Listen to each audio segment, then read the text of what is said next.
Good evening, karibuni sana. This is Friday Live coming to you.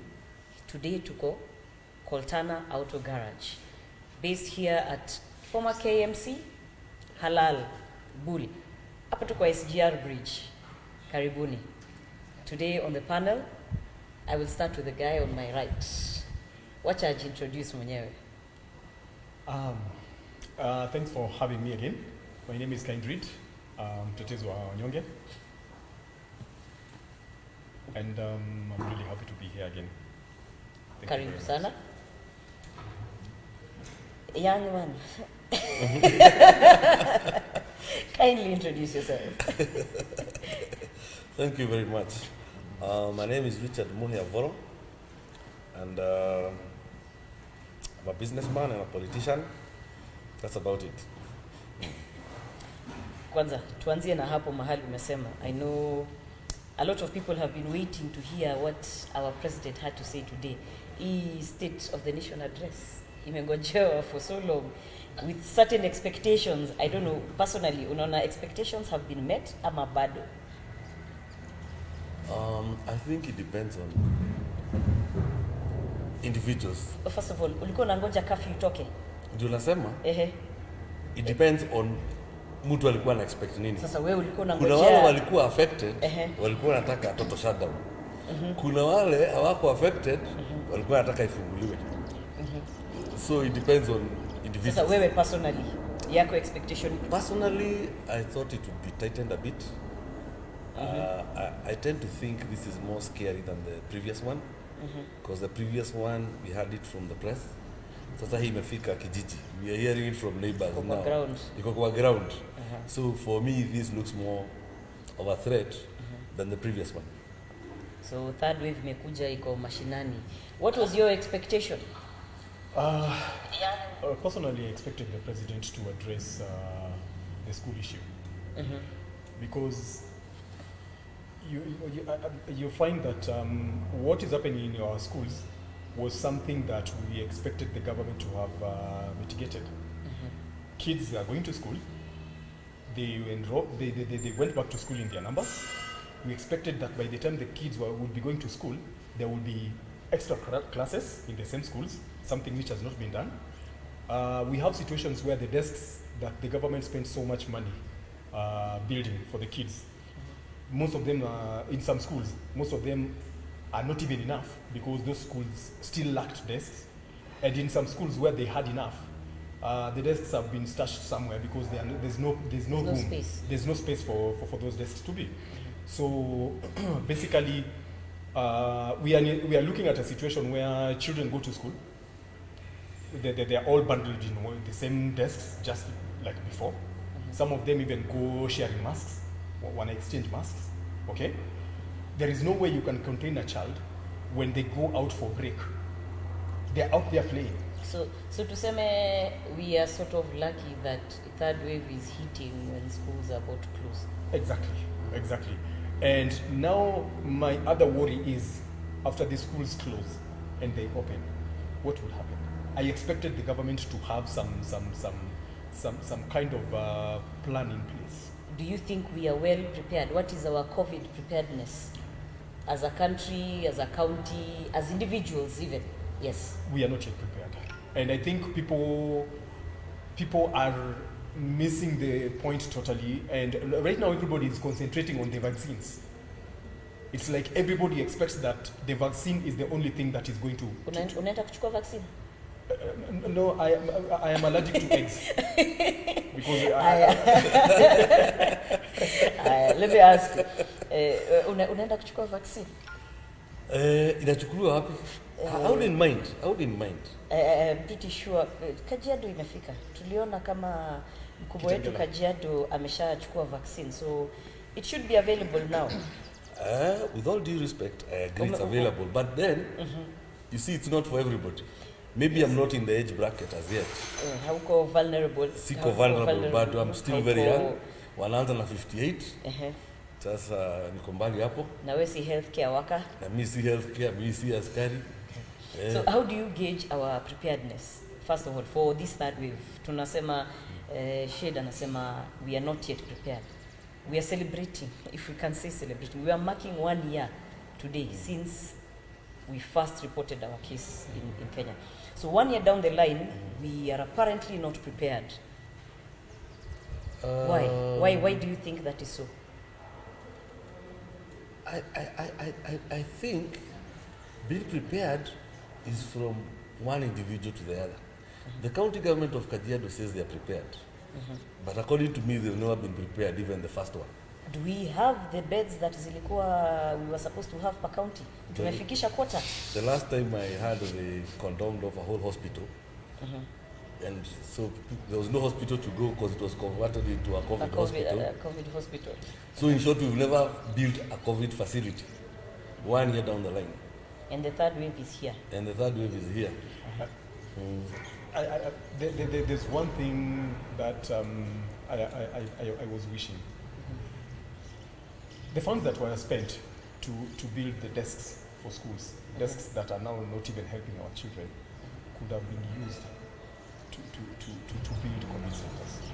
But don't you think it was vital to actually prepare the students in school?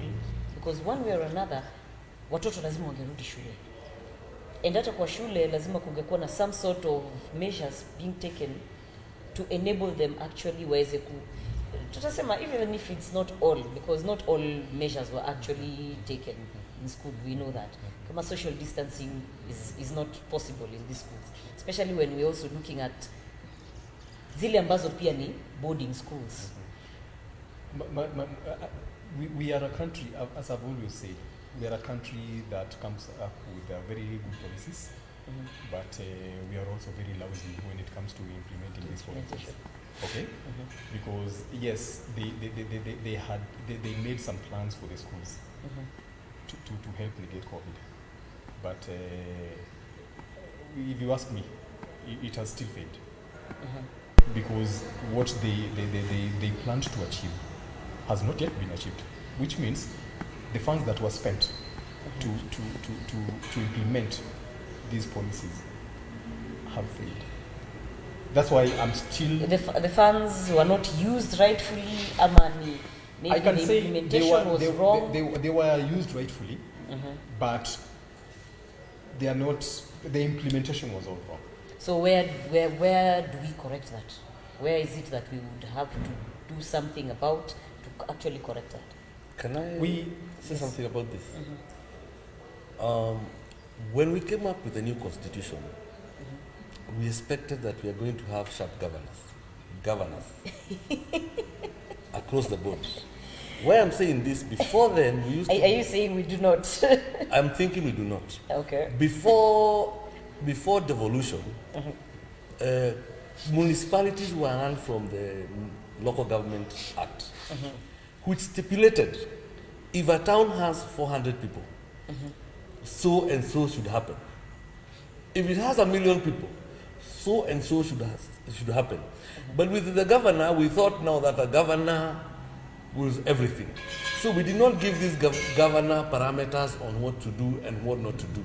And that is why you find in places like Kajiado, what we would call a level 4 hospital is what other counties would call a village clinic. Because there is no standardization of the same. Even when you go to primary schools, like he knows a lot about Ngong Township. Even I don't know how they're surviving with COVID. Because we have 2,000 children in an area less than 5 acres. So I think that's a challenge. So that's what I'm saying. So what I'm saying is, we should, I think moving forward, we should set up like a template. What do you do to a school when it has 500 children? What would you do to a school if it has 1,000? So that we don't give these education guys too much room to think. It's a bit tricky for them. So that means putting on other policies zenye anasema implementation bado inakuwa shida. You see, because there was the standard classroom size. I think that was what the government had said. Standard classroom size. But inakosa kuwa practical tukikuja kwa ground because you cannot say tumefikisha 20 students, the rest of you ndeni mkatafute kule kugine. You see, the way I look at it, As a country, I think we're still evolving in this sense. There's something called public participation. Rules are good when they're there. Because we only need people now to start thinking about the rules and make them work. So a rule is better than no rule. I don't know whether you get my point. Yes. Yes. So if there's a rule, we'll be saying, this rule says we should not have so much. But Why are we having so much? Somebody once said rules are only set for people who cannot think. yeah, The average person, and every time, Baya, I tell you, every time you jump a bump, you think, you just reminded by you are very useless. You are not thinking well. If you are thinking well, you have to put a sign 30. But since that sign you can't follow, that's why now you have to be, yeah? The bumps have to be there. Kwa Kiswahili wanasema unawekewa mageti kama kondoo usivuke. You know? Let me say something about our education system. The government has laid down rules when it comes to our education. There is that number of kids that should be in a class, all right, in a classroom. And head teachers are supposed to follow these rules. But as we are talking about, let's take Ngong Township Primary School, for instance.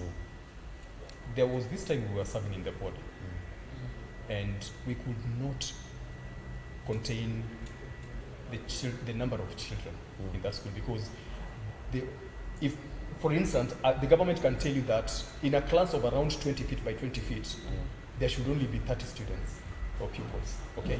Yeah. But then, those classes are few, all right?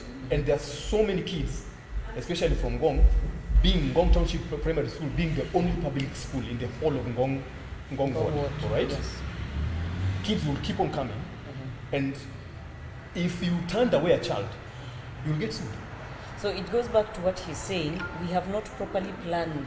Exactly. Yes. We have not properly We have planned. policies. We have policies, but having that in the infrastructure to support our policies is still a challenge, and it's only a challenge because we still have poor leadership. It's not that Kenya.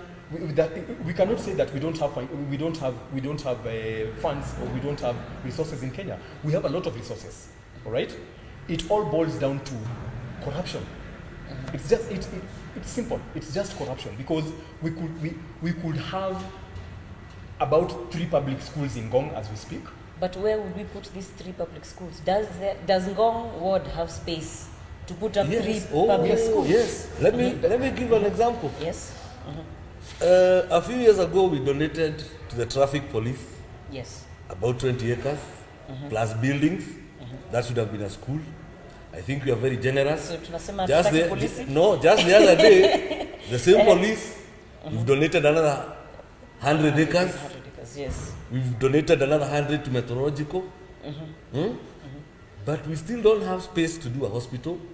We still don't have space for a recreational park. So it is our priorities that are Our wrong. priorities are wrong. When I was dating, we used to go to what was stadium. It was a park. The Ngong Stadium. Yes, in fact, there was a water pan there for the sea where people would go hang around that area. There It were was very green. There were trees. There were trees. There was everything. But now there's nothing. The stadium has taken it. I hear Masai Market has a plot. The next thing I'll hear somebody else has something else. So we don't have a park. And the thing is, it's about priorities. Who are your leaders? What are their priorities? But who sets these priorities? Is it the leaders or the people can actually come up and say, no, this is what we need? If we need something, can let we me just tell you something. push for it? Let me say something. You see these people who get the land from the veterinary farm, they get it. Somebody has to write a letter to the Ministry of Agriculture. Who is this somebody? The somebody has to be either an MP, a senator, county government, So an elected leader. an elected leader, Okay. or a national official saying we need this recreation park to be done. We need space set aside for ABCD. But now you have leaders who are not, like I can ask you, we have a primary school, a secondary school, a polytechnic, A church. a church, in an area that is less and than a dumping site. in a dumping site, in an area that is less than 50 acres.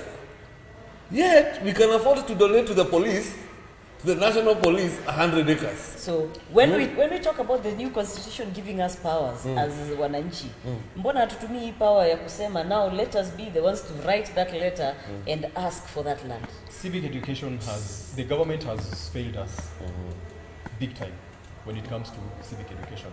We have this ministry, National Cohesion and Integration. I believe that is NCIC. Yeah, and NCIC. That is a job that is supposed to be done by that commission. But I'm usually very amused when they only come up when somebody has uttered something that may cause some discomfort. Hate speech. Hate speech. That is the only job that they do. All right. And when NGOs or just some people come out and offer themselves to do civic education, they are fought from all corners, because I think that is not subject to us alone. I think there is no government that actually wants its citizenry to be enlightened. True. Because how do you govern people who know what they're supposed to do? On your point, I can say this. I can say this just to strengthen your point. Any building is as good as its foundation. And what happened when we came to devolution? The first 3 years were supposed to enlighten people. A lot of civic education was supposed to be done. Yes. For people to know what are your rights as a Kenyan citizen. And what are your jobs? What is public participation? Let me give an example. If you see a road being done outside your gate, number one, they're supposed to be, all government projects are supposed to have a signboard. A signboard. Yeah. Saying this is this contractor, he's being financed by who, and what he's doing. But you see, Number four, that does not happen. It doesn't happen. That's why I'm telling you, we are governed by crooks. The other thing is, the committee in that area, all locations, should have what we'd call a bursary unit, a development unit, a security unit. These guys are supposed to be handed a BQ. A BQ is called a bill of quantities. Yeah. What a bill of quantity does, it tells you this road has been allocated 8 billion shillings. Within this road, we need 10 caravans to be done for 10 homes. We need the type of finishing they're doing. Mostly it's a gravel road. So if it's a gravel road, it says what type of gravel should be put. Yeah. And the thickness. Yeah. It even goes further and says the number of lorries.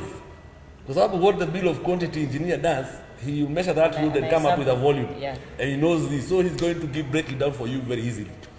But what happens now is that you find that these jobs are done by people in the county who have their preferred contractors, who can deal with their preferred. You know, Kenyans are all hungry. Even the people you put there to check the road are also thing. And moving forward, I think the person who comes to check this road, because at the end of the project, there's a certificate that is signed by the county engineer, a completion certificate. These guys will be held accountable. Where I don't have a caravan in my road, I want to take us back to where that process starts. Before I let you speak. When we're talking about what the bill of quantities has, where does that information come from? Because I want to believe public participation was done for that road to be made. So when the public was talking about that road, what exactly did they say? Because sometimes as people, I think huwa tunajishort change. When we go and say we want this road done, and you're not giving specifications, the specifications should actually come from the people. Because if it doesn't, now when it gets to the government, they will do what they think best. No, it doesn't. Let me tell you something. When you go for the financial bill, usually there are guidelines. This location, we have 10 million. We need to do 5 roads. So quick mathematics is so much. So you cannot ask for a tarmac road. Number 2, let me say this. You see, roads are not built on Wanjiko or what Mama Boga says. The first thing before you do any road is to take care of the drain water. Before you do anything. Yeah.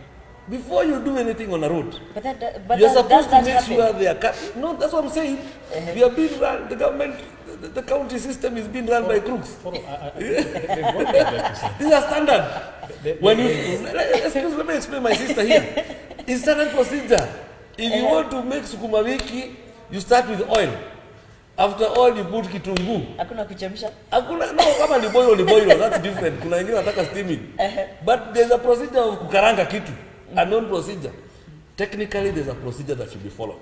It's not what you say that you want. Yes. And I think your school of thought is what is getting us into trouble. Why? When you go for public participation, you're supposed to be told the amount of money that let me talk from a ward point of view. Yeah? You're supposed to be told you might be getting this amount of money for this ward. All right. So it is up to you to choose which projects you want to give priority in that ward. All right. Yes. So if it's 10 million, as you said, and there are maybe 5 roads to be made. All right. The mistake people did in public participation forums was say, okay, this is supposed to go for 5 roads, yes. Then let's do the 5 roads and spend this amount of money for each road. You see, if you pin a certain amount of money for a road, you're forgetting the topography of different areas. One road may need much more materials than the other to make it good, all right? But because somebody somewhere wants to make you think that they are working, they're going to do 5 roads in a substandard manner. Remember, you're talking about that county engineer. Those county engineers are corrupt. Most of them are very crooked. I can give you an example with the Ngong Township Primary School, the ECD Center. Okay? While we were still in the board. Which is correct. Yes. There was a class that was hurried up, and we tried making noise about it, but nobody cared. In fact, we were told, nyinyi nyamazeni, county inafanya kazi. The BOM members were not even allowed to go anywhere near there. All right? And that is something that should be changed. Because when you're going to do a job, kwa boma ya mtu, it's only logic and fair that you let them into that project to see what you're doing. All right? Yes. But back then, they never let us go anywhere near there. So after they completed the building, Yes. cracks started showing. And we complained. In fact, the former governor came to launch some projects on his last stretch of governance, yeah? And when he came, I had already indicated that I was not going to accept an incomplete project to be handed over to us. So when they sensed that I was trouble, the first thing they did was they made sure that I was not to be let to go anywhere near closer to the government, to the governor, because walikuwa wanajua tatoa zoko. But you know what I did? I shouted. I said, I am not going to accept an incomplete project na building moja hata iko na cracks, kile wamefanya ni kuzibaziba, wameziba nyufa, na hizi ni madarasa ambazo wana expect watoto wafanye nini, wasome kule. Nikasema tena, drainage pale ni shida, mvua ikinyesha pale panakuwa na maji, mattress haziko zimeletwa, hakuko na desks, yeah. And Dr. Ngedienye was led to believe that everything was okay. A plaque had already been kept on the wall, so the only thing he was going to do was launch it. But through his wisdom, when he heard me talking, he started asking questions. And when walipoenda wakaangalia, wakakuta I was telling the truth. You see? But what happened was, what he did, he told the engineer, he called the engineer. In fact, alimuita hadharani. What happened here? Akasema ni contractor. Contractor kuulizwa, what happened here? Akasema I subcontracted. Unaona? So daktari alisema hapana. The buck stops with the engineer and the contractor, because this is a job that we gave to the two of you, you see? But shock on you. After change of regime from Ngedienye to the current governor, my friend, saa hii ukienda Ngong Township hapo kwa ICD waliongeza class nyingine na ile nyingine ilikuwa ina crack pale katikati ambayo governor alikuwa amesema iangushwe na contractor aijenge upya with no extra funding. Okay? Some crooks just went and changed everything, and kids are learning in that school. I mean, in that class. It's really dangerous. So I think the question should be like, do the citizens know exactly what their role is, because first of all, handing over a project that is incomplete, the citizens should actually give it a clean bill of health before hata contractor amalize kulipwa, because contractor hafai kuwa akimaliza kulipwa kama hajamaliza kazi. Who is to certify that this project that you have given us is actually up to standard kama vile BQ ilisema na itatunufaisha sisi? We have a problem. We have PMCs ambao wameingizwa box na leaders ambao wanasimamia projects because wanapewa kakitu wanakula kando. Can you explain your audience pia waweze kujua PMC ni nani? Yes. PMCs, Project Management Committees, ambao wanachaguliwa na wakaaji wa eneo fulani. Okay? But mambo yalivyo kwa sasa, very loud people ndio wao wanachaguliwa wanaenda pale. Reason because watu fikiria kama Kindred anakuwaga mtu wa kelele sana, huyu ndio tunajua anaweza tuokoa kwa sababu kitu kibaya kikifanyika hata nyamaza.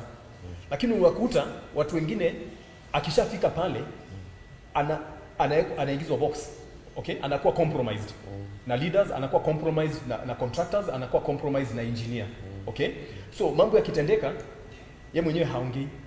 Wewe kama mkaaji ukienda pale, people sisi wananchi tunachagua kwenda kusimamilia projects that wana to fail.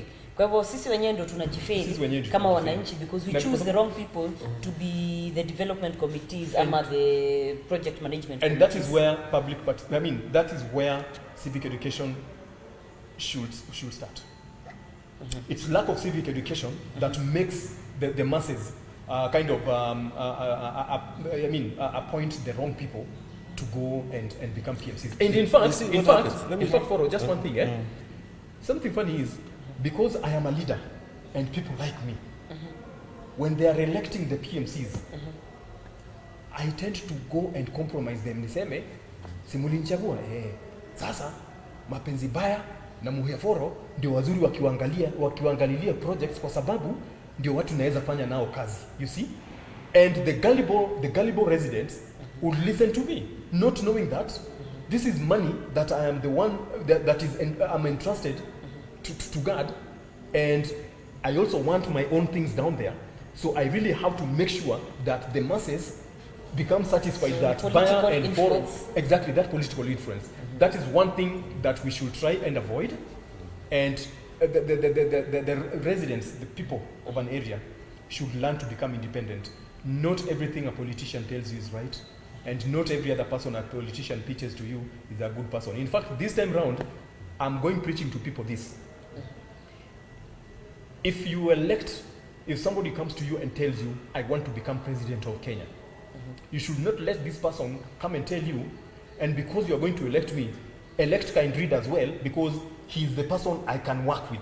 We should tell somebody, if Kindred wants to become the president and you want to elect me as the president, it's your mandate to tell me that, Kindred, I'm going to give you my vote as the president. But as for the member of parliament, as for the governor, sit down, keep quiet, let us choose the person we want you to work with.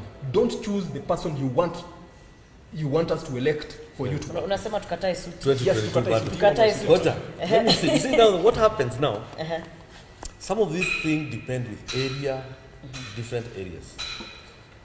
Ngong people are a bit elite as they think. So there are this kind of people who think politics is not for them. So watajishughulisha siasa ni idlers. So wanakumbukaga siasa ni mzuri wakati wamekwama barabarani. But on ideally they think they can take their children to a private hospital, they can take their children to a private school. And why I'm saying this is that me, I'm well traveled. If you go to places like Makueni, you find public schools that are better than what we have private here. Yes, I can name you a few schools in Wote and Makueni that are public. They have boarding school facilities, they have a feeding program, they have things like that. But for here, what we usually do is assume, watoto wangu wanaenda Breba, wangu wanaenda nini, you know. So the person there does not know atasaidiwa na nani. And the people in power, once they get to power, what do they do? These committees, they take their cheerleaders. So sometimes you find a guy who is a chairman of a committee, akijaribu kupronounce jina bill of quantities atameza mask. Na yeye ndio kwa sababu kuangalia. You know? Yeah. I think what I think is that people should look for people who are not compromised, people who know what they are doing. Yeah. So people should get involved. People should get it. Na watu hawataki kuwa involved. And they are not tired enough. Mimi nasema wakome kabisa. Right now so many people are confessing that they are not going to vote come 2022. All right? But I tell people this. The journey of 1,000 miles starts with one step. The fact that you've been beaten once, twice, 3 times, 4 times doesn't really matter. Only losers quit. Okay? Winners never quit. All right? So I tell people this. Just go out there, vote. And don't vote for somebody that you think everybody think is popular. No. Vote for that person that you believe as a person will perform. Hii mambo ya kupiga kura ati kwa sababu akina Moya wote wa kutoka Ngong walisema ni Shadrack kama Kindred ndio atakuwa member of parliament. Wachana nayo. I want to disagree on you on that thing. Moving forward, what works is not the politician. The politician will be one monkey in a different forest. It will behave the same. What we are supposed to build is proper institutions. Kama kuna security team, pale kwenye muhakikishe iko na watu wako sawa. You get? Yeah. Institutions are what work. A politician will always change. They come and go. They come and go. And you are very, like how many governors are working? If you look at all the governors, I think maybe about 10 of them are above 50%. The rest are all below 40. Tumeongea story ya apathy in voters. And the sad thing is, it is actually amongst the youth. That is the sad thing. It is actually the youth who are saying, hata sioni haja ya vote. And then I was watching the by-elections that have just passed. And there was this old lady mwenye mpaka alikuwa ameinama akienda vote ameshikiliwa vizuri kwanza atoke kwa gari alafu aende a vote na arudi nyumbani. And I'm looking at the resilience in this old lady. She is, I think, hata mimi kwangu nitasema she's even older than my grandmother. I can call her my great grandmother. But she sees the need to go and vote. Amekuwa kivote from the very first time. Ilikuwa 1963. Amekuwa kivote. Up till today hajai kufa moyo. Because she still believes whatever she was looking for then, bado hajaipata sahi. So why is it that sisi kama youth, we get tired because we expect instant change? Because I have voted today, tomorrow I must see the change I want. Wisdom comes by age. But unajua hii watu wadogo you do know if fools grow old. Yeah. Kuna mahali atu wanapotea huko katikati. Lakini hiyo ni percentage kadogo. Hata hiyo fool ni vile haijafika level ya watu wa kawaida. Ina machuaga kujua kuvuka barabara saa nyingine ni dangerous. So inakaa. So at some point it still mature at a certain level. What this lady is saying is that she's wise. There are 2 ways of voting. Actual voting and abstaining. Yes, when you abstain, it's still a vote. You still voted. You still vote. Yes. Yeah, so it's better you vote. Only that, you've now voted for the one you didn't want. When you abstain is even worse. Yes. According to the Bible, it's even sin. Yes. Kwa sababu you have allowed yourself to sameza hii mask. Tuseme tu umekubali makosa No, umejiwachilia fate. You know, letting your go to fate is wrong. But moving forward, what I still think is that somebody said, tusilaumu hawa watu sana. You control energy, you control nations. So the youth are under control. Let me say, yeah. You control nations. You control money, you control individuals. You control food. Now you get to the bottom of the person now. Sasa huyu mtu anafanya kibarua once a week, anapata 300. Ukuje na 200. You guys are saying he's been bribed. You are bribing. Mtu anapiga magoti anasema, "Woi, Mungu amenionekania, ameenda nyumbani na unga na nini na nini." So we need to get to a place where we need to educate the people. that the responsibility of electing leaders is ours. Number two, in Kenya we have what we call tribal politics, whereby we think the responsibility of electing your leader, even your MCA, even your chief, is the responsibility of your presidential candidate, which to me is very wrong. Yeah. I wouldn't hide. If I have person A for my presidential candidate, it would be very stupid of me to elect a person because he's told me to pick a suit. And this time around, I'm hoping there will be a lot of options. I want people to run with KANU. I want others to run with ODM. I want others to... But seeing the current situation on the ground sahi na venye by-elections currently zimeenda, do you see that as a possibility? Because we're looking at by-elections about a year to the general elections. Yes. It is sort of setting the pace kutuonyesha, by the way, hii matope mnafikiri ni matope, actually ni quicksand. So do you think it's going to be any different between, there will be a change between now and the general elections come next year? There's going to be a very big difference. Number one, I can say there's a certain group that some people from a certain place, see Siri, when we don't have a president coming from Mount Kenya, or there's no serious candidate coming from Mount Kenya, what we're having is it's more relaxed. There are more options. Like 46 other, 41 other options, 44 other options. Yes, and for some reason, when you have a major candidate and a major tribe, they tend to influence how everybody is voting or not voting. When you remove a big tribe, and it kind of becomes open, that I can vote anyone, whether they're in ODM or in KANU or independent. So tuseme ndio inatufungua akili. And that's the, yeah, tunafunguka kiasi, which I'm thinking it is good. And it's not that these particular people are bad, it's that their numbers are very high. They are about 24% of the population. So you'll find they might influence like another half of the counties. Yeah, you see. Do you think the current situation sahi politically is an example of what we should be expecting come next year, come the general elections? Things will actually change, or they have a chance to change between now and next year? Kenya is a very, very unpredictable country when it comes to people's behavior, when they are voting, when they are campaigning.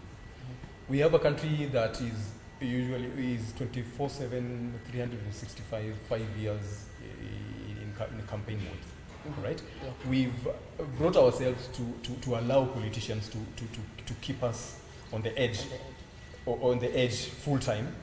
That one makes us very unproductive, and it also throws us into a disarray because you cannot sit down and compose yourself and focus. Okay, so what we are seeing right now may be an ultimate solution of the way the country should take come 2022, but I'm not ruling out some unpleasant surprises when it comes to 2022. Going by the elections that we have had, this is one thing that I have always told people, and I'm still sticking to my gun. If the BBI passes, it will not be the solution to electoral violence, because the same people who has brought us the BBI are the same people who are capable, who are able to incite people and make people do very bad things. Because if I, as Kindred, have the power, the political power, to incite people to do something, and tell them, give them a guarantee that they will go scot-free, all right? I'll still go ahead and do it. I am a politician, remember, all right? Yeah. I know all your skeletons, all the skeletons you have in your closet. So if you threaten me with a lawsuit, I'll also tell on you. So at the end of the day, I know I will go scot-free whatever I do. Utafanyiwa another sonko. You see? But you see, siko peke yangu, kuna masonko wengi sana by the way. That's one thing that people don't realize. Kuna masonko wengi. In fact, wengine wamekaa tu wana hibernate, wanangoja the right time. Watu kama kina Murkomen, my friend, wewe ngoja mtaona. 2022, those fellows will come up. Akina Murkomen, such kind of people know they know so much about the current crop of politicians. And when the worst come to the worst, they will say, kama ni kuharibu, wacha basi iharibikie kila mtu. Kama wataniharibia, wacha basi tuharibu ya kila mtu. So we are also looking into another issue, and this one also goes to voter education. Tuko na watu ambao wako mashinani, mapenzi. Tuko na watu ambao wako mashinani ambao hawajui sheria ni nini. Hawajui majukumu yao kwa serikali ni nini, na hawajui serikali inafaa kujukumia nini kwa maisha yake. Huyu ni mtu ambaye wakati wa kupiga kura, ukienda kwake umwambie Kindred, ule mtu anaitwa Foro. Na Foro ndiye anachukua shamba yako. Na ule mtu wao akiingia, ujue sasa atachukua mpaka hiyo unaishi. Mimi kama Kindred, kwa vile mimi kitu cha kwanza sielewi haki yangu ni nini na sielewi majukumu yangu ni nini, mimi nitashika panga. Si nimeambiwa na mkubwa wangu, na mkubwa wangu atanisaidia mimi sitashikwa, I'll go and attack for, you see? But so this time round, a bit. This time round, there's a different ball game. Though it has come by default, BBI may not be a solution to violence, but what it has done, and most people have not understood, it's bringing another dynamic into our politics that we are not used to. You see, I can give you what's happening from my observation point of view. There's a group following DP. Yes. And everybody knows by the start of the gun, he's in Karen when you're going to go on.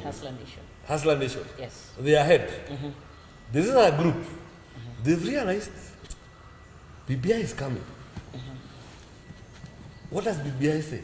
Majority will take what? We'll have the Prime Minister. Yes. So the other group has decided, you keep running, we'll have the Prime Minister.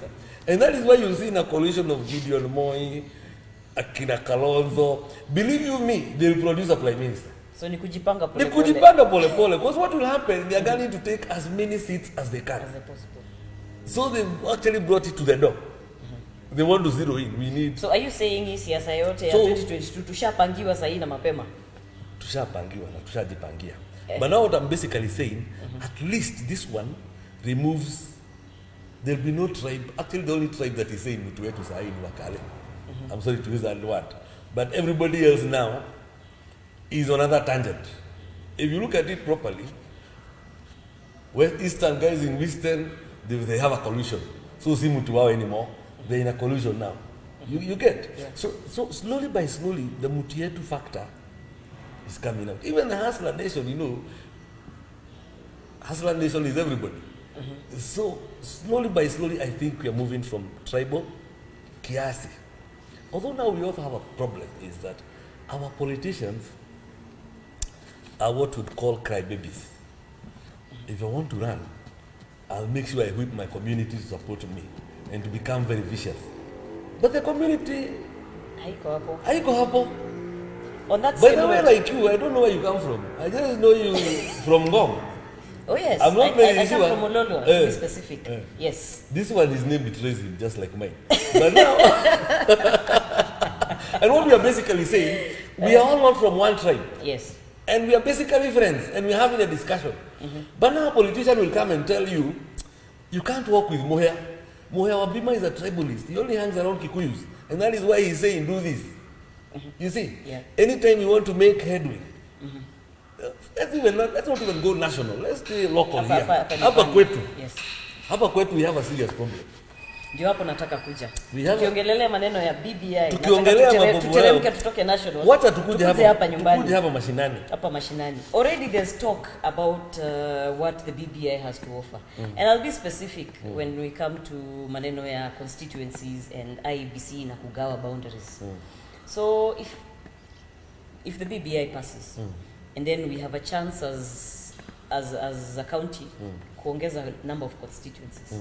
Now there's already talk, it's running on social media, it is in physical meetings, that Kajiado North should, by virtue of population or voter numbers, should get an additional constituent. Actually, 2. And then 3 for the whole of Kajiado. They should, no, 2 more makes 3. Because we already have 1. We already have one. So we need 2 more. So tukiangalia numbers, and then the talk that is there already is already pitting, I'm looking for the correct word, wenyeji versus wenye si wenyeji.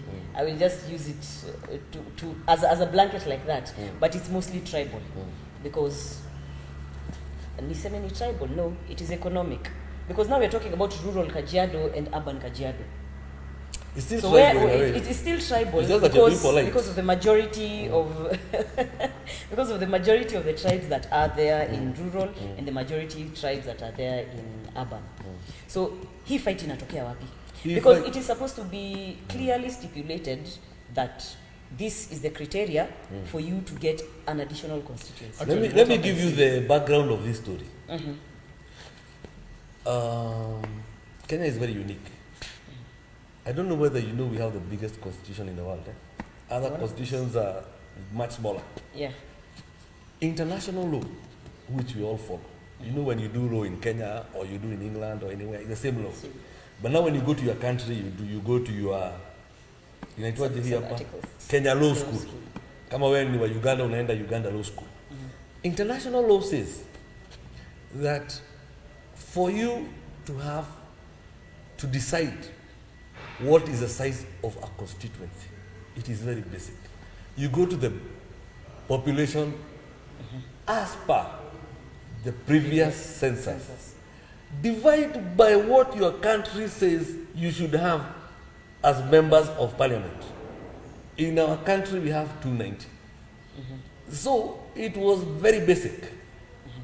290, 47 million divided by 290. The average was coming to about 130 per constituency. Yes. Now there's a very big problem. Sasa hapo ni kumaanisha Kajiado kuna constituencies unataka kushikanisha. So let me tell you now. Acha kugawa. Let me tell you now where the problem came in. The problem now came here. Us, we are not ruled by our inclination as a country. Is not the rule of law. It's a tribal law. And why I say it's a tribal law, if you look at the way our constituencies, our counties are done, they are done by tribes and clans.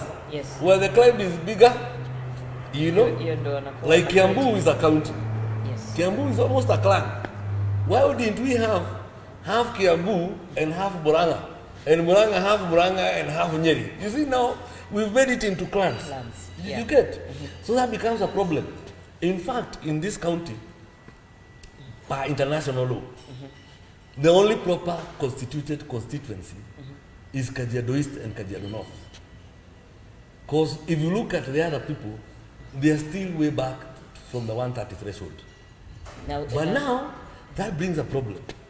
Because now people will lose their constituencies. And people believe their constituency is where they believe. I don't know whether I want to remind you 2 things. There was a guy called Kionjuri.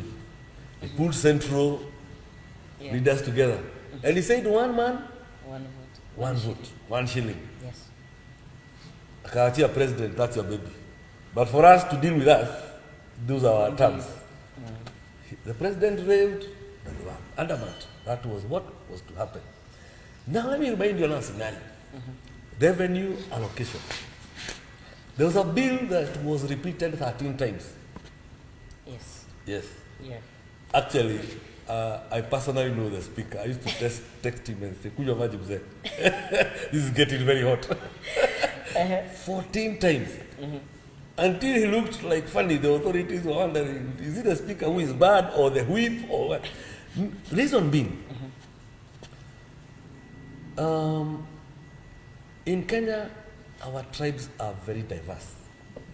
Others are blessed differently. And it is a reality that Kenyans have never understood. There are people who are blessed to be businessmen. there are others who are. If you look at India, let me give an example of India. Do you see all those temples you see? Those are tribes. And you find, if you want Kio, you know those two Muhindis who are those two glimmers, Ganiji. That's what they do, and that's their speciality. If you go for gold, you'll find that in a Patni all over the world, they do gold. Yeah. You see, if you go to contractors, if you go to Karasingas, they own garages, ni watu wa mkono Karasinga, au ndio kama mimi. You know, and India has agreed to accept its diversity in their inclinations of business. Now in Kenya we have a problem. We've refused to accept. I want to herd cows, but I still want to be the same as the person who goes to the Komba in the morning. You get? Yes. So when it comes to and I want to say this with all honesty, we have some people who are thinking other communities were supposed to kuwekwa dunga wafikiwe na wengine. Sasa wait a minute to explain myself. And this is to say that when you're talking of allocation, I usually question, how come we're not getting progress in Ngong? And the answer is very simple. Simgoje wale watu huko nyuma wafikie. Okay, follow. No, we have still not explained myself. Let me finish. And now, BBI had to address this one man, one vote. So how will they do it? It was sneaked in the constitution. So it is there now, we have it. We have it now. What basically it is doing, it is going to add some equilibrium. Let's give an example of here. Kajiado North last time had 140,000 voters. Kajiado East had 110. Kajiado South had 40,000. No, it was 65. 65. Kajiado Central had 40. Kajiado West had 45. If you do quick mathematics, North alone constitutes about 48% of the voters of Kajiado. Quick math, but when it comes to representation in the county assembly, we only have 5 MCAs. And we have maybe 3 nominated. Is that proper representation? Fast forward to Kipitisha BBI, that will give us an extra seat in a cosmopolitan area. You get? So what will that do? We'll keep our 5 seats, and we'll have maybe another 10, and hopefully in East they'll give us another 5. So that will give us bring us to about 50-50. Okay. Yeah. When it comes to the boundaries issue,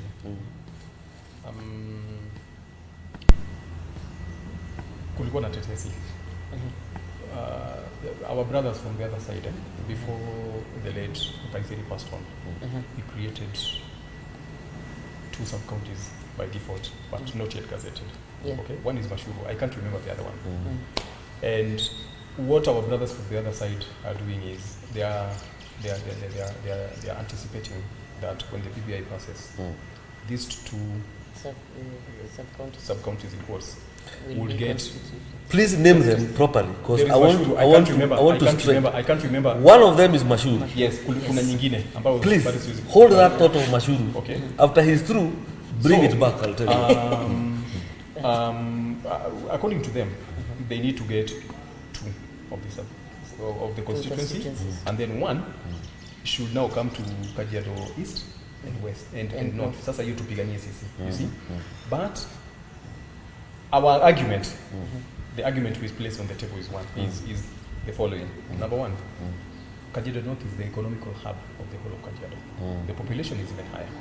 Okay, we have very few representatives in the county assembly, and during the business time in the county assembly, they are at a disadvantage because they can't push their agenda. When it comes to voting, they are outdone. So at the end of the day, we're getting a raw deal. We are giving the largest amount of revenue, which does not even reflect back to our constituency and sub-county. Okay, we have the highest population, and right now, as it is happening, the other sub-counties, most you've noticed that most of the of the county workers are from the other sub counties. In fact, ukiangalia what do you call it? Nasikia wanaitwa Chanelo. Yeah.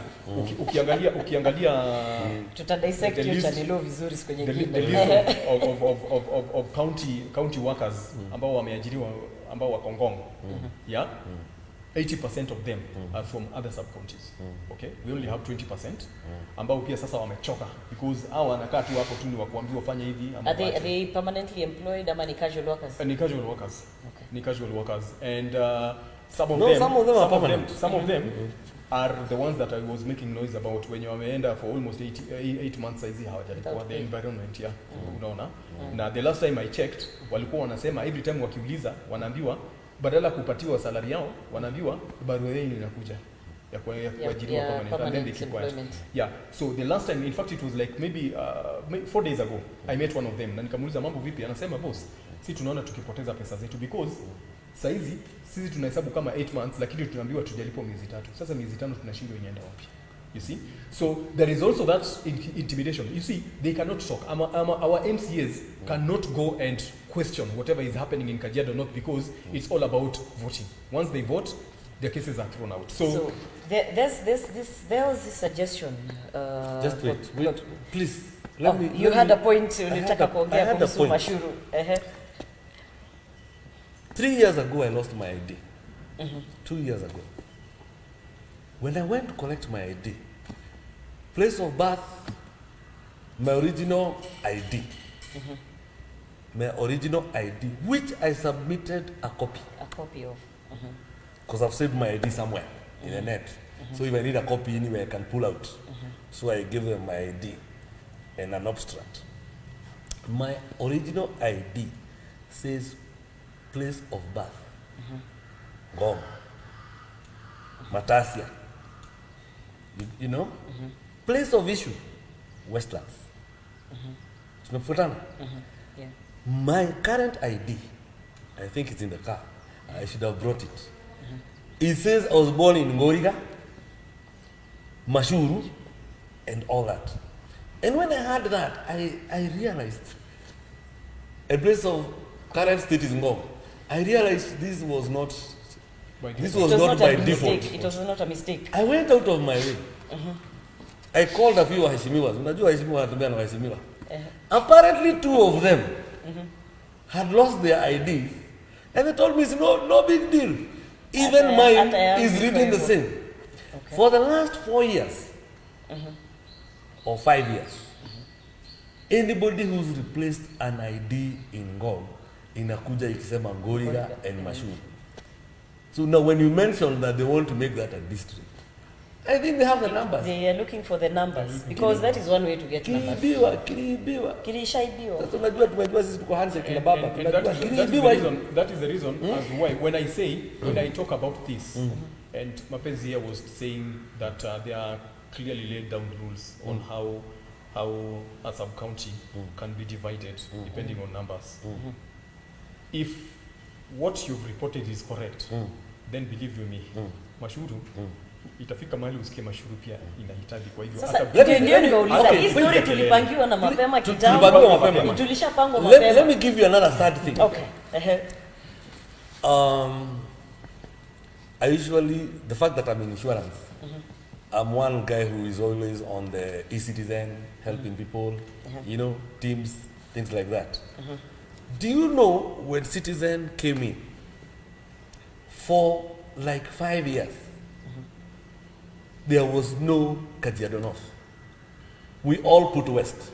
If you went to the portal, there was no, for when you're doing your iTax, there was no Kajiado North for like 5 years. Actually, up till now, it is still like that. Kajiado East. It is in East. In fact, now is under Kajiado East. No, you choose whether you want to be of West or yeah. Yes. I remember it was 5 years ago. North, I even called the area MP and asked, and there was no big deal. I thought maybe they are doing that. But up till today, it has not been corrected. Yes. So me, I think some of these things need a serious audit. It's a we need to know. It's a conspiracy. Yeah, we need to know what we are following. It is a conspiracy. Whether it is the physical physical counting ya huduma namba ama ni huduma namba. You know now we have 3 documents. Umepata huduma namba kwanza? Umepata text ya huduma namba? Bado. Lakini hizo mchunge isikuwe ni ile sio ukweli. But I can also tell you something off the cuff. They've started using the huduma number. Much as you don't have it. If you do any serious transaction, it'll come with a certain number that you don't know what it is. So I think it's already on force.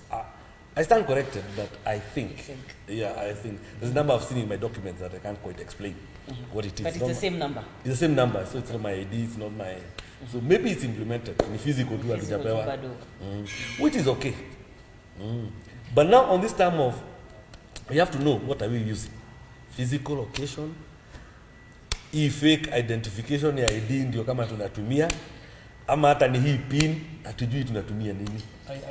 Kajiado way of doing things. Clan itakaa chini. Kikonyoike sijui utapata, kama ni gani watapata. Sasa sijui sisi ni clan gani. Wewe ni wa clan gani? Ama unasema hujajua channel bado? Bado sijajua channel, lakini alinipitia idea, akaniambia I should change my name to Olekinyi. Mama Olekenyu. Labda nitapata mahali pa kujishikilia. Sawa. As we look to wrap up, tupatie parting shots. My parting shot. I'm all about justice. I'm all about fairness. And one thing I'm telling people that in 2022, whichever side or whichever way the state of affairs goes in Kenya, we should choose to do that which is right by you, by your labor. We should do that which is right as a Kenyan with a passion for his country. And when I'm talking about a Kenyan with a passion for his country, I'm not talking about a Kenyan with his passion for a certain leader. I'm talking about thinking about our country first. And I'm urging all people who have an understanding of how things should go, that you should help us. We are doing civic education. We are not getting funding from anywhere, and we should not wait to get funding from any place. This is something that should be your duty as a citizen of Kenya. Do educate your neighbor and tell them what their responsibilities are in the country, what their duties are. And as for the Kajiado politics, watch this space. I may not be vying for any elective office, but I'm still standing steadfast to make sure that this time round, Kajiado North gets the leaders that they deserve, not the leaders that are imposed on them. Thank you. Asante sana Bwana Kindred. Bwana Muya, your parting shots. My parting shot. If you are a resident of Kajiado, and mostly Kajiado North, we realize we do not have any development we've seen in the last 3-4 years. Meaning, and the reason being is the governor who decides what money comes to your location. One of the things I like about BBI is that from day one, we will know the amount of money that comes to the location, and we will be able to know who uses it. Number 3, kindly, next election, let us look for people who can represent us, people who know usawa na haki ni kusema nini, na tusifuata chama. Thank you very much for hosting me. Karibu sana. My political ambitions are still on hold. I will let you know later. Nianze na disclaimer. The views presented here are personal and do not in any way reflect the views of the producers and owners of this show. That I had to say. Yes, disclaimer tafadhali. Thank you for watching. This is Friday Live. Nimekuwa wenu mapenzi baya na tuko hapa Coltana Auto Garage. Nitawacha tu vile our dear president ametuambia. Kwa wale ambao wanafanya exams, all the best.